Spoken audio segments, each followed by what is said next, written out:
So, my guest on this episode of the Neil Wilkins podcast, talking about the future of product marketing, is Michael Hirsch. Now, Michael is a veteran of product marketing, over 20 years of experience in product management, product marketing, and importantly, product leadership.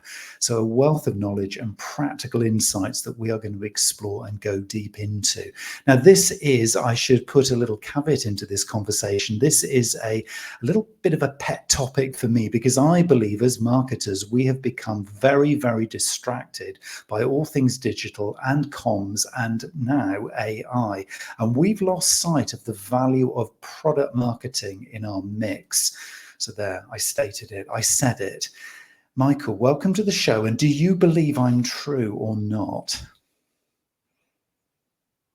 Thanks for having me, Neil. I appreciate it. And I do. I think there's a lot of examples of what you're talking about. I think, and I like the way you put it. I do think that as marketers, we've become distracted by lots of different toys and shiny objects that we have access to now, and very sort of quick feedback loops, so we can tinker. But all of that loses sight of kind of the capital M marketing, the important stuff underneath. So I do agree, actually. So we're not going to argue too much, I don't think. Well, it's always nice to kind of work with a like-minded soul, and I guess I grew up. I mean, my early days in marketing weren't about communications; they were very, very product-centric. So I've kind of done lots of the roles that you describe and talk about in your biography. So what I'm kind of, I guess, seeking here is really to go quite deep into helping those who have only ever known communications and almost think of advertising, social media, creating content as marketing. And I guess for a lot of marketers, that has been their definition and almost, I guess, and I'm not judging here, but almost been the thing that they think marketing is. Why do you think we've kind of gone astray and sort of lost sight of the fact that you have to have a product to be able to do all those other things? Yeah, I think I think you're right. So I think so. The way I always kind of grew up learning this, right, was there's marketing and then there's marketing communications or Marcom, right? And sort of marketing is the thought, is the strategy, is the real deep work to figure out what is it about this thing and this audience that's going to connect them. And then marketing communications is about execution, right? What's the best way we can get that message out? What's the most effective means and all of that. I think we've skipped, or sorry, maybe not skipped, but I think we emphasize that Marcom more today. Like I said at the beginning, I think it's because we have so much stuff at our disposal. If we go back, I don't know, call it 30 years, the way we marketed was in kind of big advertising, right? It was television ads and newspaper ads and maybe some events and things like that. That was all we had access to. And that's extremely expensive, both from a placement perspective, but also from a production value. And so I think that companies were a lot more deliberate and intentional and kind of maybe careful. Today, anybody in the marketing department of any company can tweet anything or put up a post anywhere for essentially no cost. And so I feel like we've gotten so many tools, and the cost of any communication has come down to practically zero. That it's just easy to tweak that and fine tune that and play with that. Oh, that worked. Oh, that didn't work. Which is great because it's fantastic to be able to have the opportunity, I think, to fine tune marketing communications. But we've sort of skipped that first part. And that first part is really where the magic is, right? It's ultimately, look, your product is your brand, whether you like it or not. Your product and the experience consumers have around it is your brand.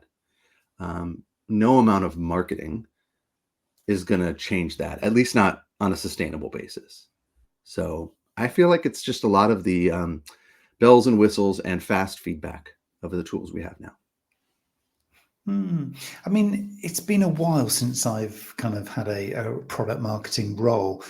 How have things kind of changed in kind of more recent years? I'm sort of thinking probably post-COVID, maybe just pre-COVID, these kind of, the recent years within the last decade, should we say, in terms of the way that we Yeah. take product to market, in terms of product strategy, in terms of building portfolios and maybe cross-selling and upselling across a portfolio to give value to customers. Have there been sort of fundamental, I guess we could call them improvements or kind of upgrades to the way that we do product marketing in recent years?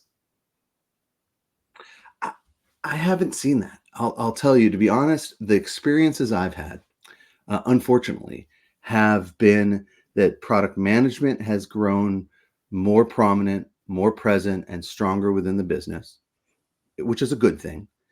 Marketing continues to have, a seat at the C-suite table, and there's a chief marketing officer usually, and so continues to have that. And product marketing in between, in many cases, in my experience, starts to get almost marginalized out.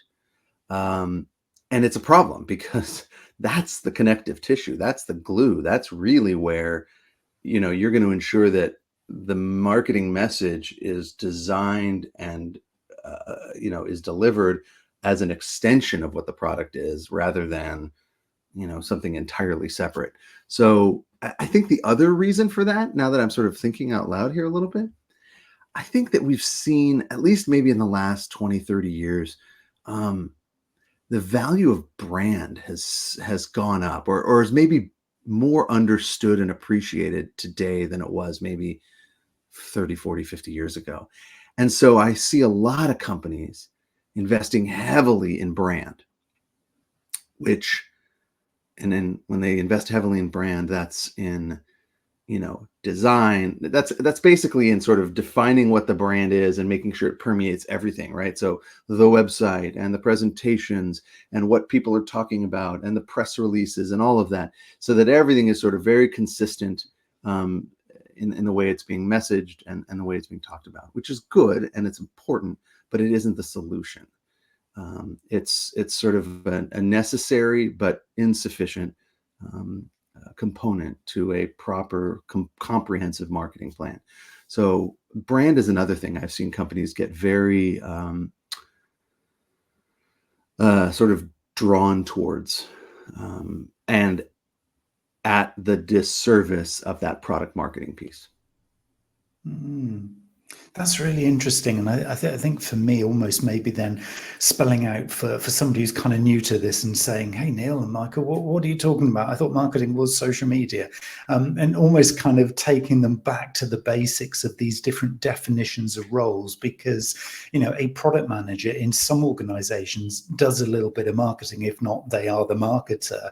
But certainly in a larger organisation, you have product marketing, which is different to product management, because there is, as you say, this glue between the Marcoms people and the product managers, who then tend to be the more technical, don't they? They're the ones who are going to create the data sheets or the tech spec around what that product does. Then the product marketer is the one who interprets those then for individual marketplaces. Again, are those the sort of definitions that you would be working to? Yeah, those are exactly the definitions. Where I see the issue happening, so kind of there's a few things that are interesting that I've seen at play in the environment in the last number of years. Um, More and more, in my opinion, product managers. So let me go back up a step. Nobody really starts out in product management. Maybe a little bit more today than ever before, just because it's become an understood, or starting to become an understood functional role, and is now starting to have sort of presence as at the C level. But most people come to product management from another function, and the most common ones are marketing, engineering. Those are the two most common I've seen. A little less common is design, and a little less common is project or program management. And so people come into product management from there, and they carry with them the strengths and the biases and the weaknesses and the blind spots that they naturally have based on where they came from. So a marketer turned product manager will very much sort of steer away from some of the technical stuff and the engineers, whereas an engineer turned product manager will steer away from the marketing side. Now, when I've managed product managers and the product managers I coach the exact opposite, right? Whatever your weaknesses are, lean into those and spend a lot of time, over index on those so you can become more well-rounded. But what I've seen is, as more and more engineers have started to move into product management, more and more product managers are sort of not paying attention as much to the market or marketing side. And so what's happening is you now have this kind of almost this sort of disconnect, or this sort of chasm growing between the product team and the marketing team. And that's not good. That's when, bad things happen, when the marketing team is out there saying something that isn't, aligned with or, accurate to what the product or the roadmap is. So I've started to see some of this because of, I think, a more engineering centric view of product management starting to emerge, which I don't agree with. And others I've spoken with share the same view, which is product management still, I mean, look, you want a well-rounded, balanced product manager. But if I have to choose, if I have two people in front of me and I have to hire one, and one skews more engineering and one skews more marketing, I will choose the marketing one always, every day. And the reason for that is engineering is a strong function. It's well-defined. You have engineering managers, so you can bridge that gap pretty easily. When the engineers and the product people split apart, everything comes to a halt. When the product people and the marketing people split apart, you can go on for months and years until you realize how big of a problem you have. So that's also another phenomenon I'm starting to see. Do you think we're going to see a shift in the kind of the power base then? Because the way you're defining it there is that if, the marketer, one of the definitions of marketing is sharing the voice of the customer back into the organization, almost feels that is just too valuable not to be where the power base is, because for the organization, it wants to know what the customers are thinking, feeling, doing, needing. So therefore, by definition, that should be where the power is held. But we don't always see it like that, do we? No, I believe that the function that is the most responsible for bringing back this voice of customer, excuse me, is the product manager. I think sales has a role in that, of course. Marketing has a role in that, of course. But sales is talking to individual customers to close deals. Marketing is not usually talking to individual customers. They're talking to, markets. So they're going to get some signals back, but they're not going to get very, very clear, detailed, here's our pain point, here's what we can do better, here's where the product isn't quite meeting our needs. Right, that's where the product manager gets into play. And so, they'll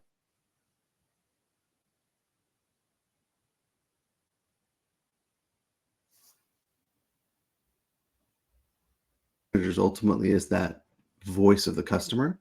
And I mean, when done properly, the way it looks is a product manager, an engineer, and a designer are kind of this sort of triad. And a product marketer is sort of the fourth wheel hanging on to it.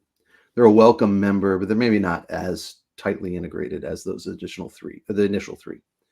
Those three, engineer, product manager, designer, are constantly iterating and trying things and building and developing and all of that. The product marketer is in tune with what's happening and why it's happening. Great. I understand the problems your customers are having. I see what you're trying to build. Okay, great. As solutions start to crystallize and tests start to prove out value from that triad, the product marketer now and the product manager should start to craft messaging and positioning and why does this matter and what's the problem we're solving.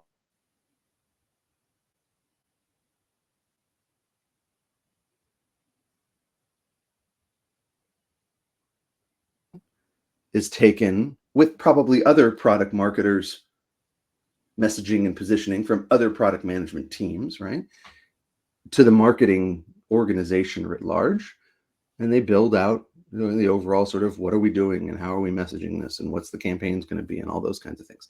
That's the way it should happen. So I don't know if I necessarily am seeing a shift in power, but I do see a shift in, I mean, a lot of people in companies want to be the voice of the customer. But ultimately the one who's most aligned with, incentivized to make sure they're really listening in very, very closely to the customer is the product management team. So one who you brought into the mix there, but kind of, I think, put at the lowest level in terms of your recruitment plan here, was the project manager. Is there kind of still a role, I guess, in some organizations, particularly larger kind of multidiscipline organizations, for the role of the project manager or even the program manager, if you're talking about a huge corporate, to kind of be, again, gluing together all of these various disciplines who are complementary, but they have their own kind of vested interest in the process. Is there still the role for project manager here, or should it be something that is taken on board within the role of either product manager, marketing, or product marketing? Do you see this as a standalone role or something that should be incorporated elsewhere? Yeah, I think it depends on the size of the organization and the complexity of what they're working on. So I think we had product manager and engineer and designer, and then we brought in the product marketer. I think the last role you add to that is the role of a project manager. And I say the last role because as you get bigger, as you get more complex, then a project manager is going to be potentially very, very important. What do I mean by complex? If it's the engineering team, but maybe it's 2 or 3 engineering teams that are providing development for what it is you're working on. Maybe there's 2 or 3 external vendors that you're relying on as well. And then on the go-to-market side, maybe there's various partners that we're trying to work with. So the moment you start to get lots of different people and lots of different stakeholders and trying to sort of choreograph all these people in all these different roles, sort of to work together in lockstep, that's when you need your project or program manager. So I see it valuable later, meaning when the company gets bigger. But in some of the larger companies I've worked at, my gosh, the project managers were lifesavers because they made sure that the vendor knew we expect delivery of this API update on Tuesday. And if it's not, then it's late and we're going to be delayed. And we expect the messaging all pulled together for part of the go-to-market plan by next Thursday. And so they keep all of the trains running on time. So it's really a matter of how many trains are there. If it's just a triad, no. But if you start having lots of engineering teams or lots of vendors or lots of partners outbound, that level of complexity absolutely still has a place for project or, depending on the size of it, program management. Yeah, it's just really useful to kind of hear that, I guess, to kind of put these various roles in respective positions so that they're kind of manageable, because, it may well be an organization is morphing or evolving into needing these kinds of functions because it's growing, it's developing. Maybe there's market opportunity that means that, these kinds of roles are suddenly being included in the mix, whereas maybe before they were kind of part of somebody else's role. So I think, for some people thinking that in the longer term, that could be something that we need to work towards, I think is really, really useful. And I guess just kind of giving a little nod back to the title of our conversation here, Michael, is, this whole idea about the future of product marketing. Do you see that there is certainly emerging kind of things, and I'm particularly obviously skewing here towards things like AI, that are coming to feature now in the role of product marketing in its broadest sense? Are you seeing that starting to come into play? Yeah. So it was funny. I was just, we made it 20 minutes before we haven't said that, before we mentioned AI, which may be a record of some sort these days. There's no question that AI is and will morph and reshape how some of these roles work. And the reason or the way it will do it is because I think AI is going to make each of these roles more productive and more capable of encroaching on some of the roles around them. So now a product manager who really wasn't a great copywriter can now at least get a decent start at a overall messaging or product positioning statement using AI. And so I don't think any of those jobs are existentially in crisis or will disappear, at least not anytime in the near future. But I think they're going to change a little. And so what we'll see is, a product manager who wants to sort of prototype something today needs a designer to mock up some wireframes or an engineer to do a little bit of coding. Maybe not today, yesterday. Today, they can go to various different AI tools and kind of stitch that together on their own. That doesn't mean that the product manager can now build the whole product on their own. We're not there. So what does it mean for product marketing? I do think it means that product management starts to encroach a little on it, but I think that the value of product marketing and what it brings is still there. We see companies that understand how marketing is done as in service of the product, right? Not marketing just for marketing's sake, but marketing in service of the product are wildly successful when they do it properly, right? The ones that come to mind, right? Apple, always the number one on there. Tesla, Peloton, notwithstanding their challenges and struggles, but the marketing is in service of an incredible product. And it's very tightly aligned, right? They know when they first launched, they knew their customer base, they knew exactly what they were trying to do, and they built it from the product forward. So that happens only because you've got good product marketers in there, right? You've got good people who can bridge the gap between the technology and the features and the specifics of a product and the nuance and subtlety and deep understanding of the market. And so I think that the future of product marketing is still very much vibrant.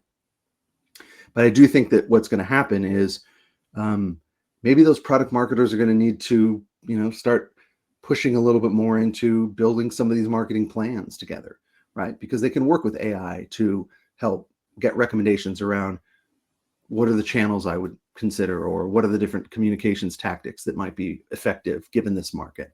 So I think that if I'm a product marketer today, I'm going to focus on doing my job incredibly well, bridging between product and marketing. But I'm also going to look at how can I inch my way into marketing a little bit? And also, how can I inch my way into product management? How can I help those product managers? How can I help bring more actionable insights and data to product managers to help them make their decisions more effectively? So I think I'm just looking to kind of, squeeze, sort of make a little bit more room, push my shoulders left and right. But I don't think we're going to see product marketing disappear. Not anytime soon. I think that's a really good positive kind of reasoning there, and I think for me, I kind of obviously I do have a greater fondness, I guess, for the disciplines that you kind of describe, because they're part of the nostalgic early days of my career. I'm not saying I was particularly good at any of that, but I did actually enjoy, and I think back about those being things probably where I learned more about marketing than anything in the future, kind of all more recent sort of times in my career. But one of the things I wanted to kind of find out from you, Michael, just really was your take on the whole difference between product marketing and service in brackets, product marketing. So the difference between like marketing a tangible physical product and using product marketing principles for services, because I've always been an advocate of, you can use the term interchangeably. It's kind of the same thing, just a service is a product just by a different name. Do you have a different take on that, or have I been correct all along? Yeah, I think, at some higher level looking down, product marketing is product marketing. Whether it's a widget or a service, it's the same. I think there are some differences when you get into services as opposed to physical hardware products. One is the rate of evolution, of innovation, right? Your software or service product can change multiple times over a quarter. The physical hardware product isn't going to change for some period of time. And so the amount of, sort of the cycle time is much, much faster in software and services than it is in hardware.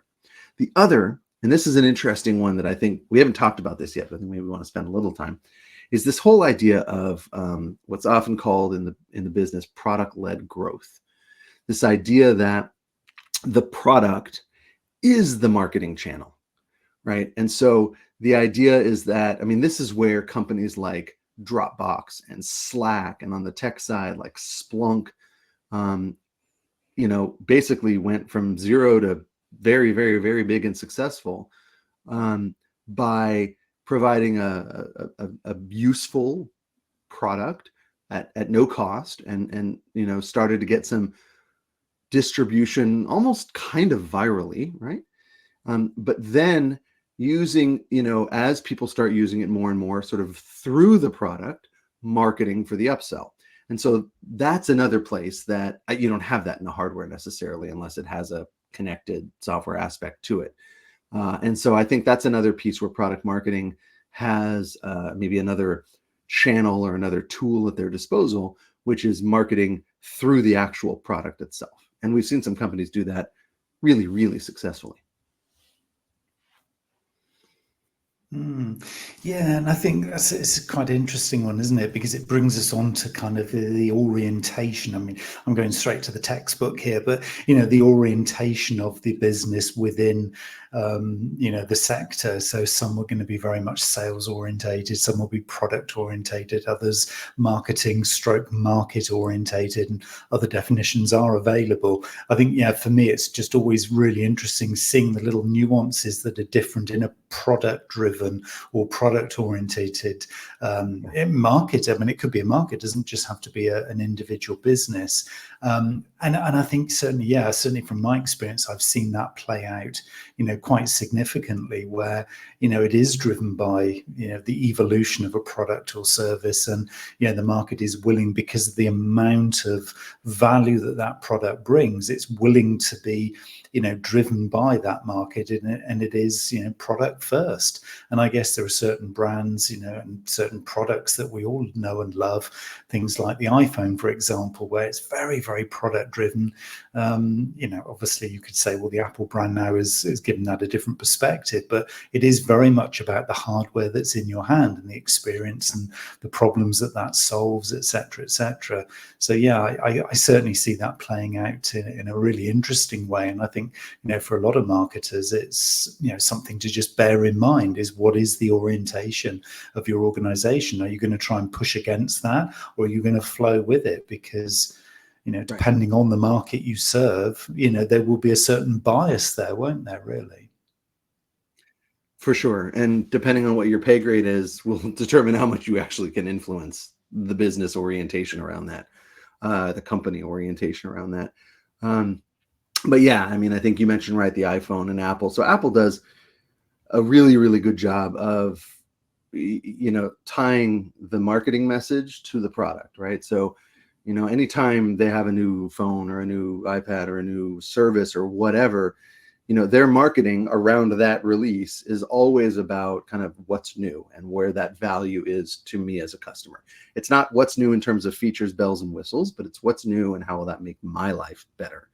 And so that's very sort of, that only happens because product marketers are embedded within that product management team. at Apple. And so as the development is happening, that not only is the product development happening, but the messaging and the positioning is also being developed in parallel.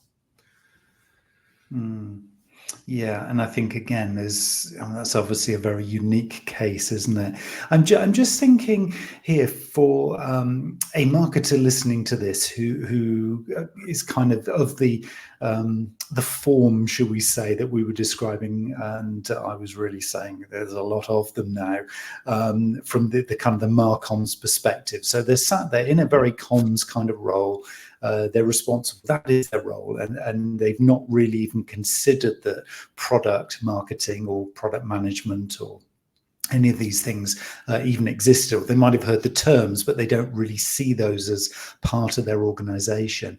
Are there things that they can do to bring some of the very best of those disciplines into their role? I'm thinking here of, if I'm responsible for lead generation, for example, say I'm a marketer looking after comms, I'm responsible for lead generation.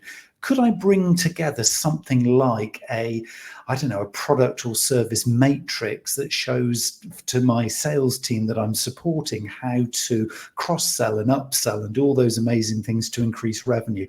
I'm guessing there are sort of practical things that you can do, which are, let's call them, say, product marketing light, where a non-product manager or non-product marketer can kind of do some of the things that are product-centric and product-focused to kind of bring it to life in a business where those disciplines don't actually exist. Is that possible to kind of use product in a sort of a comms way to start growing your business? It definitely is. And it's a great way to grow your career if you're, at any sort of desire to grow your career. The trick for me, or what I would suggest, get out of your lane. Once it stay in your lane, get out of your lane. Your lane is lead generation, or is managing the social media presence of whatever product or something like that. Great. Do that. That's your job. Stay doing that. Get out of your lane and go talk to sales.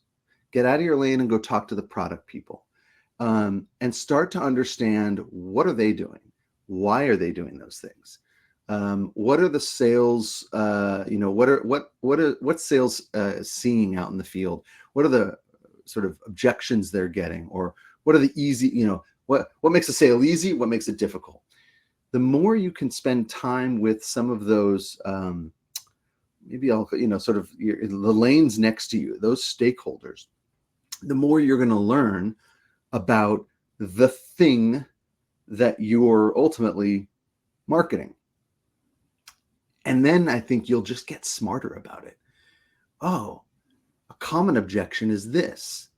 Well, what if we make sure we mention that we deal with that really well in our marketing? Okay, so now we're tuning the message. Great.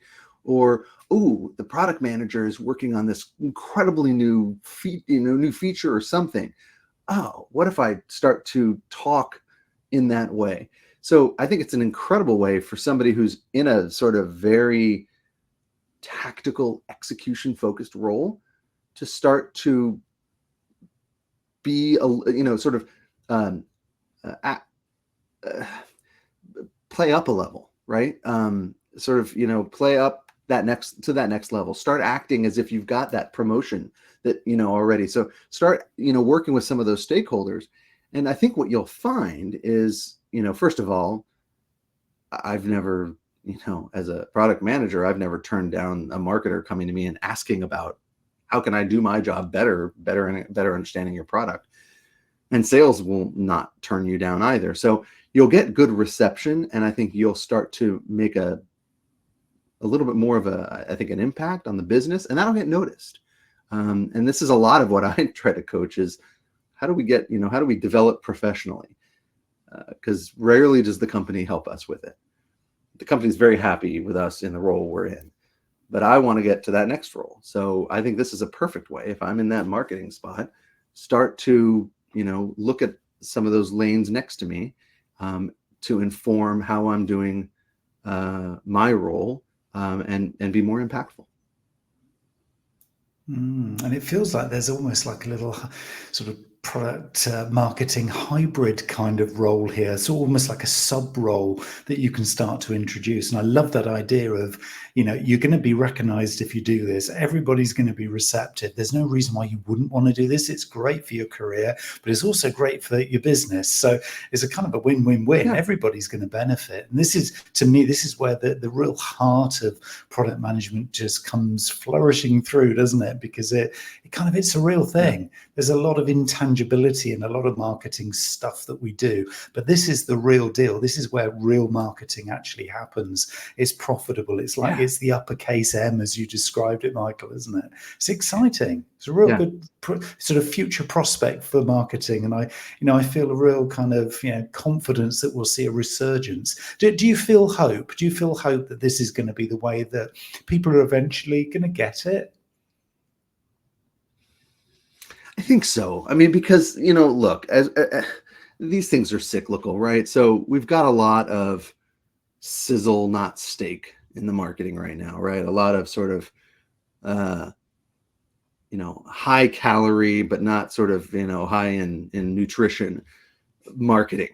But I think that people will start to realize what that ultimately does is it'll attract awareness. It'll, maybe get you some buzz, but if the product doesn't meet the need, that quickly fades away. So I think that once we get a little bit, once sort of the allure of, some of these crazy hockey stick growth, influencer, TikTok, whatever, I think we'll come back to some of the fundamentals and the basics, right? Because that hasn't changed, right? We have different tools at our availability, but consumers still think in similar ways about what they're going to spend their money on and what they're going to spend their time on. And so I think that, the amount of, there's only so many times you'll get sort of duped into buying something that you see on TikTok that ultimately doesn't live up to the promise, that you stop doing that. And so I think that the pendulum will swing back, and those who are, focused on proper marketing, finding that match between market and customer and product, will be back in a very important role. Michael, I want to put people in contact with you to talk further and deeper about this proper marketing. I love that phrase. Oh, honestly, I hear myself saying it and thinking it, but you've just said it. So it's great that somebody else feels this too. So if there are any proper marketers out there who want to connect with you, Michael, how do they do so? Proper marketers, aspiring proper marketers, anybody, of course. My website's the easiest place, breakapencil.com. Break as in BREAK, pencil.com. That's the easiest place to get in touch with me. You can find me on LinkedIn. I'm very active there as well. Happy to connect, or you could follow me there. And on my website, you'll find my LinkedIn, and you'll also be able, if you want, to sign up for my newsletter. It comes out every 2 weeks, talk about something related. That's the easiest way for people to reach out to me. Wonderful. Michael, it's just been such a pleasure talking to you. It feels really nostalgic, but also there's hope for the future at the same time. So yeah, I love a good conversation like this. Michael, thank you so much for your time today. Thanks for having me, Neil. I've enjoyed this as well.